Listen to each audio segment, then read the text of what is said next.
Janvier 2013, c'est l'opération Serval. L'armée française intervient au Mali pour empêcher les groupes djihadistes de déferler vers le sud du pays. La reprise de la ville de Kidal, dans le nord, est cruciale. La région est le cœur de la rébellion. L'armée française y établit une de ses principales bases militaires. La France restera là, car il ne faut pas laisser revenir ces groupes que nous avons largement disqualifiés.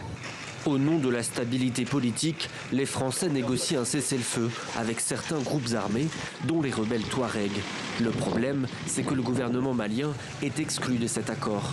L'administration et les forces maliennes ne peuvent accéder à la ville de Kidal. Rapidement, la tension monte entre rebelles et gouvernement central. En mai 2014, Moussa Mara, le premier ministre d'alors, veut affirmer la souveraineté du Mali dans cette région. Il se rend lui-même en visite officielle à Kidal. Le déplacement est un fiasco. Il est reçu sous les balles des groupes armés. Les affrontements avec l'armée malienne qui s'ensuivent font plusieurs dizaines de morts. Je vous fais le serment que ces crimes odieux ne resteront pas impunis, Inch'Allah. Ils sont qualifiables de crimes contre l'humanité.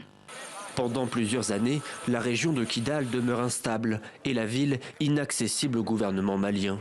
En 2018, le premier ministre malien Boubou Cissé y effectue une visite express de quelques heures seulement. En 2020, un contingent de 300 soldats maliens, escortés par les casques bleus de l'ONU, s'établit dans la ville. Le symbole est là, même si la présence de l'armée malienne reste timide. En juin dernier, la France annonce un redéploiement stratégique de ses forces vers la zone des 3 frontières dans le sud.